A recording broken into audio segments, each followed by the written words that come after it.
Assalamualaikum warahmatullahi wabarakatuh. Salam sejahtera bagi kita semua. Hai sobat, ketemu lagi dengan saya Hana Haka. Dan yang baru bergabung, selamat datang di Hana Channel.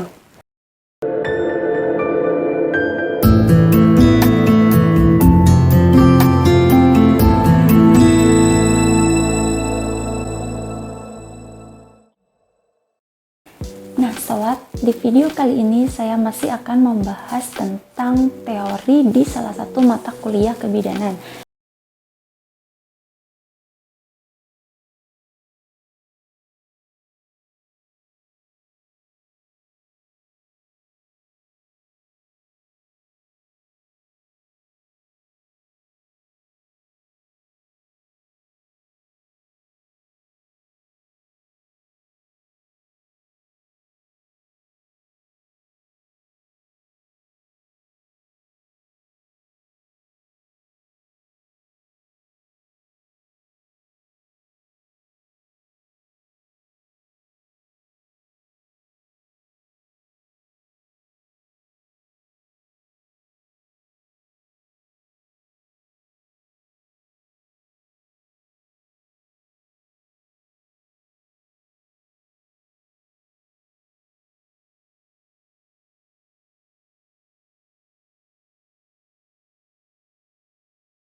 Banyak yang mengartikan tentang komunikasi terapeutik, yaitu yang pertama ada yang mengartikan bahwa komunikasi terapeutik itu adalah suatu kemampuan atau keterampilan bidan dalam membantu klien beradaptasi terhadap stres, mengatasi gangguan psikologi, dan belajar bagaimana berhubungan dengan orang lain. Yang kedua yaitu hubungan interpersonal antar bidan dengan klien, sehingga memperoleh pengalaman belajar yang sama dalam rangka memperbaiki pengalaman emosional klien. Pengertian yang ketiga, ada juga yang menyebutkan bahwa komunikasi yang direncanakan secara sadar di mana kegiatan dan tujuan dipusatkan untuk kesembuhan pasien. Nah sobat, dari beberapa definisi tersebut dapat kita simpulkan saja bahwa komunikasi terapeutik itu adalah suatu keterampilan komunikasi atau proses interaksi secara sadar yang dilakukan oleh bidan terhadap kliennya dalam mengatasi gangguan baik secara fisik atau psikologi, sehingga bisa mengatasi masalah klien tersebut atau mencapai kesembuhan dari klien tersebut. Nah sobat, komunikasi terapeutik ini biasanya dilakukan di mana saja, baik itu di rumah sakit atau di klinik, yaitu oleh seorang tenaga kesehatan, khususnya kita bidan, dalam memberikan asuhan terhadap pasiennya. Nah, misalnya saya ilustrasikan dengan contoh, di suatu rumah sakit ada pasien yang sedang didiagnosa anemia atau kadar hemoglobin darahnya kurang dari normal. Nah, tenaga kesehatan ini akan mendatangi pasien tersebut untuk memberikan komunikasi terapeutik. Nah, dalam hal ini bisa berupa pendidikan kesehatan ataupun konseling. Nah, biasanya yang diawali dengan menganamnesa atau bertanya terkait hal-hal data subjektif. Misalnya contohnya bisa tentang keluhan atau bisa tentang apa yang dirasakan oleh pasiennya pada saat itu. Setelah melakukan anamnesa atau pengkajian data subjektif, kita biasanya melakukan tindakan selanjutnya, yaitu pemeriksaan data objektif, biasanya melalui pemeriksaan fisik. Nah, yang diperiksa di sini secara umum tanda-tanda vital yaitu tekanan darah, suhu, nadi, respirasi. Dan misalnya kalau untuk anemia lebih terletak terutama terlihat di bagian mata, yaitu konjungtiva, terlihat anemis atau sedikit pucat. Nah, dilanjutkan juga biasanya dengan pemeriksaan penunjang, yaitu pemeriksaan kadar hemoglobinnya. Pemeriksaan darah biasanya kurang dari normal. Nah, setelah didapatkan hasil dari anamnesa dan objektif tersebut dinyatakan atau didiagnosa dengan anemia misalnya, nah kita memberikan pendidikan kesehatan atau konseling. Nah, konseling disinilah yang termasuk di dalamnya yaitu komunikasi terapeutik. Ini yang disebut dengan komunikasi terapeutik, bahwa kita menyampaikan informasi terhadap pasien tersebut bagaimana cara pencegahan dari anemia. Atau pertamanya kita sebutkan dulu apa sih penyebab dari anemia yang bisa menyebabkan seseorang terjadi anemia atau mengalami anemia. Lalu kita lanjutkan dengan bagaimana cara mencegahnya, lalu bagaimana cara mengatasinya jika sudah terjadi anemia. Nah, itulah yang salah satu contoh yang disebut dengan komunikasi terapeutik.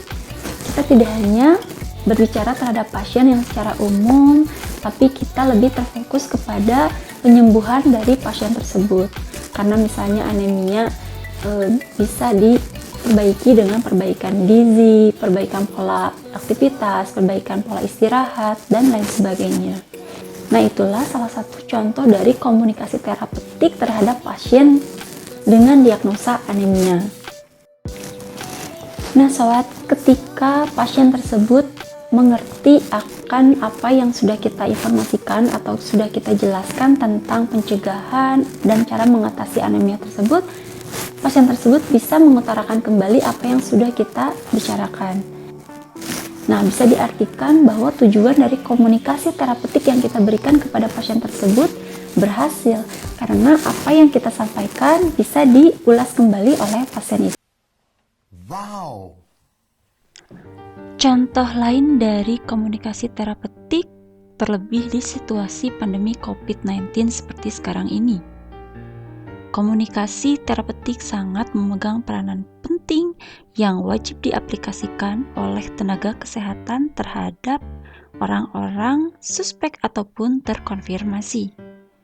Di samping mengobati gejala yang muncul, komunikasi terapeutik antara tenaga kesehatan dan pasien merupakan wadah yang optimal sebagai peningkat imunitas dan pencegah stres akibat terpaparnya COVID-19.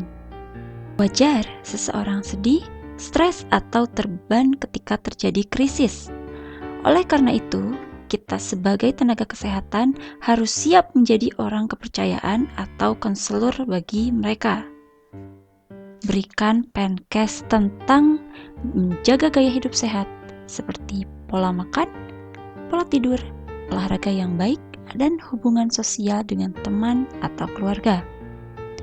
Jangan merokok, mengkonsumsi alkohol, atau obat-obatan lain untuk mengatasi perasaan yang stres.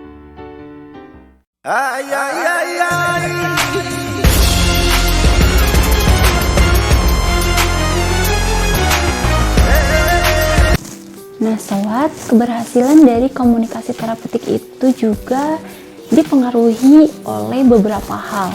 Nah, hal ini adalah 8 kunci membangun komunikasi terapeutik.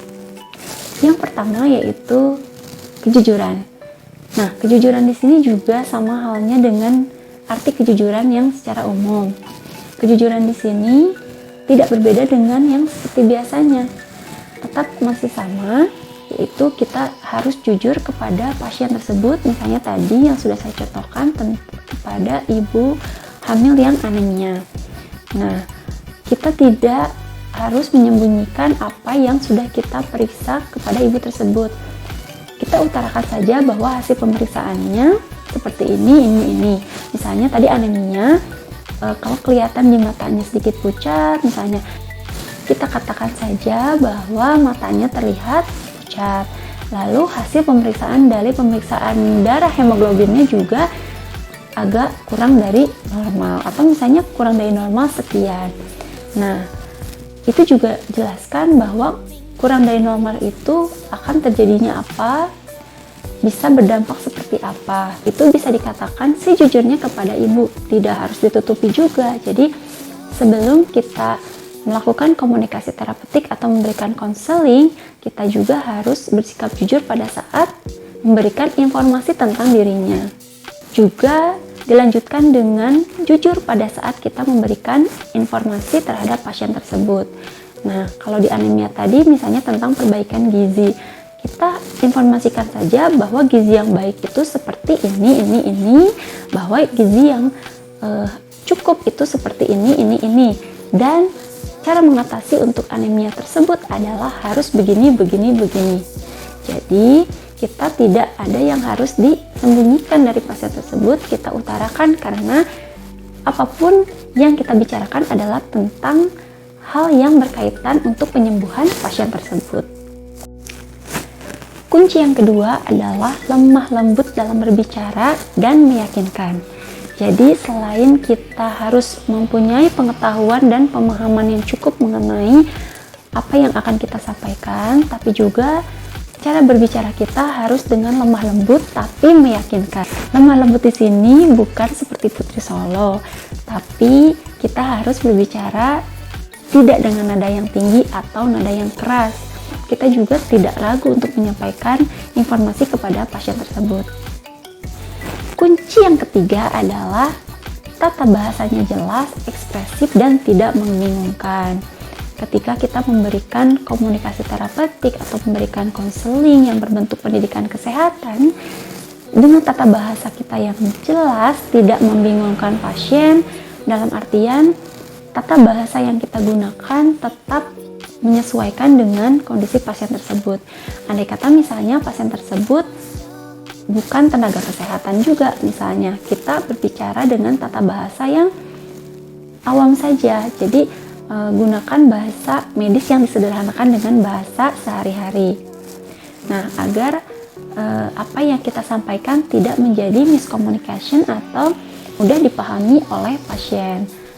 Untuk ekspresif, tentu saja kita berbicara tidak seperti robot, tapi harus ekspresif dengan senyum, dengan rileks, dengan gaya tubuh yang bebas, tidak kaku. Dan tentunya tidak membingungkan, artinya kata-kata kita dapat dipahami dengan mudah oleh pasien itu. Kunci yang keempat adalah bersikap positif dan penuh harapan ke depan. Jadi artinya pada saat kita memberikan komunikasi terapeutik, nah kita menanamkan bahwa cara tersebut akan berefek atau akan berhasil jika dilakukan. Dan dengan penuh harapan bahwa cara itu juga akan menyembuhkan pasien tersebut dari anemia. Yang kelima yaitu empati. Empati ini berkaitan dengan perasaan kita terhadap pasien tersebut. Kalau misalnya saya contohkan di hal yang lain, kita ilustrasikan misalnya dalam persalinan. Nah, pasien pada kita mengeluh nyeri pada saat mulas. Nah, pada saat itu misalnya pasien mengatakan, aduh Bu Bidan, saya mulas banget, saya sakit banget atau nyeri banget. Nah, kita jangan mengatakan, ibu aja yang kengengesan, itu nggak nyeri Bu, proses persalinan itu kan nggak nyeri, biasa aja. Nah, itu hal yang harus kita hindari, karena pada saat pasien mules itu pasti nyerinya sangat kuat. Meskipun misalnya kita nggak pernah ngerasain yang namanya nyeri pada saat persalinan, atau kita misalnya belum pernah merasakan nyeri pada saat persalinan. Kita harus menghindari kata-kata itu pada pasien tersebut, apalagi pasien tersebut sedang merasakan mules yang sangat nyeri. Nah, oleh karena itu, ketika kita mempunyai empati yang cukup tinggi, kita pasti tidak akan mengatakan itu. Pasti kita akan merasakan apa yang dirasakan oleh ibu. Misalnya kita mengatasinya dengan, oh sebentar ya Bu ya, saya akan panggilkan suami ibu. Nah, atau misalnya, sini Bu, saya elus-elus pinggangnya. Nah, atau misalnya kita dalam keadaan sibuk misalnya, kita libatkan saja anggota keluarganya untuk menemani ibu, untuk memberi tindakan kenyamanan untuk ibu. Kita tidak boleh juga mengatakan bahwa, ibu, saya sibuk Bu, ibu nggak usah cengengesan, ibu diam aja, itu kan nyeri biasa Bu. Nah, itu nggak boleh, Jadi, bagaimana caranya? Kita harus tetap memberikan kenyamanan pada pasien tersebut.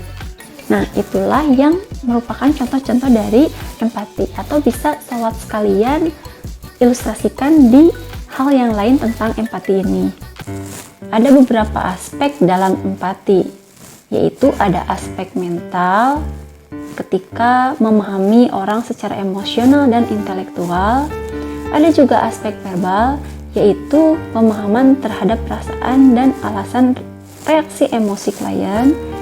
Dan juga ada aspek nonverbal, yaitu kemampuan menunjukkan empati dengan kehangatan dan kesejatian.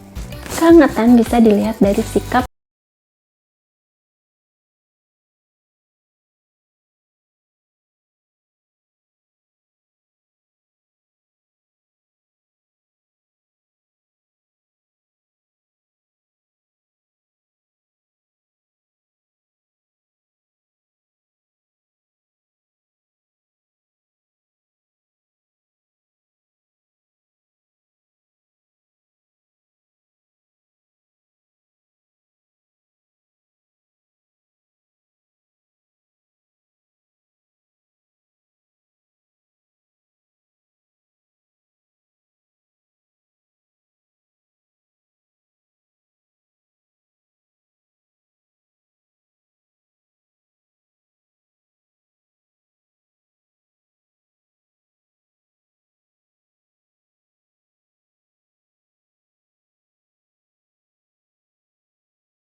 dengan kondisi apapun kita harus selalu hormat. Nah, hormat di sini bukan hormat seperti ini, tapi kita menghormati sebagaimana mestinya kita menghormati kepada sesama. Kita tidak boleh memilih-milih bahwa pasien itu misalnya ada dari kalangan menengah atau kalangan bawah, kalangan atas. Tidak ada strata dalam pasien. Semua hak pasien adalah sama. Misalnya terhadap pasien yang membayar dengan jaminan kesehatan atau membayar secara tunai pribadi, itu tidak ada kata istilah membedakan penghormatan terhadap pasien. Tetap kita harus menghormati kepada pasien sebagai mestinya kita menghormati terhadap sesama. Kunci yang ketujuh yaitu responsif, peka, dan mengerti perasaan orang lain. Nah, di responsif dan peka ini berhubungan juga dengan empati tadi. Jadi pada saat kita memberikan asuhan terhadap pasien, kita harus responsif, kita harus peka. Apa sih yang dibutuhkan oleh pasien tersebut? Misalnya tadi di dalam proses persalinan, ibunya sedang merasakan mules yang sangat nyeri. Pasti ibu tersebut menginginkan, meskipun secara tidak langsung atau meskipun ibu tersebut diam saja, tidak bilang, misalnya ingin dielus-elus atau ingin mendapat perhatian dari keluarganya. Nah, kita sebagai bidan yang responsif dan bidan yang peka, kalau misalnya melihat di sekitarnya tidak ada keluarganya atau misalnya tidak ada yang menemani, tapi dalam artian pasien tersebut bukan dalam proses pengawasan atau yang tidak boleh ditemani. Nah, di saat-saat pasien yang bebas bisa ditemani, misalnya pada saat nyeri persalinan itu lebih baik kita libatkan keluarganya. Kita peka sebelum pasien meminta, kita sudah peka terlebih dahulu bahwa kita bisa libatkan suaminya untuk menemani atau keluarganya untuk menemani.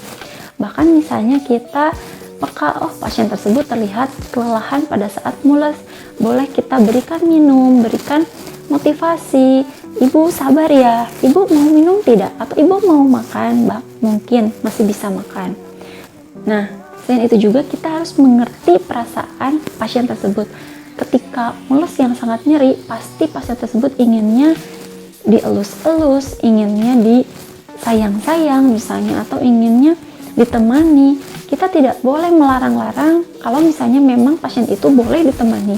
Kita tetap mengerti akan perasaannya. Dan cara seperti itu kita dapat mengerti perasaan pasien tersebut. Yang mungkin ketika pasien tersebut ditemani oleh suaminya atau keluarganya, pasien tersebut merasa berkurang intensitas nyerinya.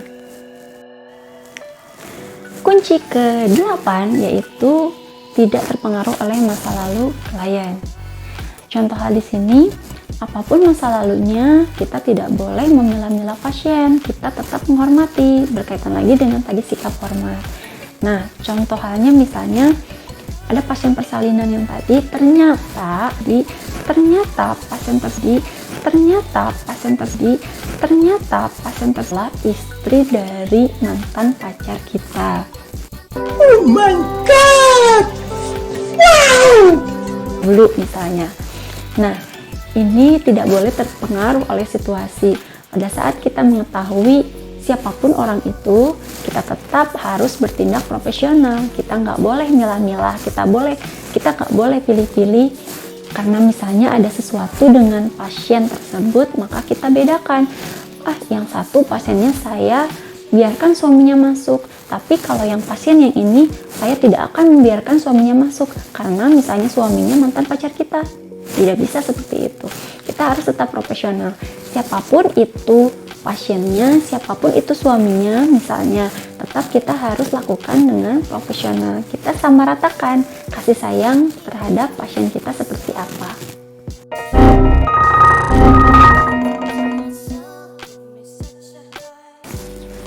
Hai sobat, masih di Hana Channel. Kita lanjutkan ke tujuan dan manfaat dari komunikasi terapeutik itu seperti apa. Nah, tujuan dari komunikasi terapeutik itu memang tujuan utamanya adalah untuk kesembuhan pasien dan mengatasi masalahnya. Tapi di sini ada beberapa tujuan yang baku dari komunikasi terapeutik itu sendiri, yaitu yang pertama yaitu membantu pasien untuk memperjelas dan mengurangi beban perasaan dan pikiran serta dapat mengambil tindakan untuk mengubah situasi yang ada bila pasien percaya pada hal yang diperlukan. Yang kedua, mengurangi keraguan, membantu dalam hal pengambilan tindakan yang efektif dan mempertahankan kekuatan egonya. Yang ketiga yaitu mempengaruhi orang lain, lingkungan fisik dan dirinya sendiri. Nah sobat, untuk mencapai tujuan tersebut pula, bidan kita dituntut untuk mempunyai karakter yang disebut dengan karakter helping relationship. Apa sih itu karakter helping relationship? Yang pertama yaitu kesadaran diri terhadap nilai yang dianut. Kita dituntut untuk mengenali nilai-nilai yang kita anggap benar, apakah bisa diterima oleh orang lain, atau bisa sama dengan orang lain, atau bisa dianggap benar juga oleh orang lain. Maka dari itu kita harus menyikapi ketika nilai yang kita anut berbeda dengan orang lain. Kita harus seperti apa mengimbanginya.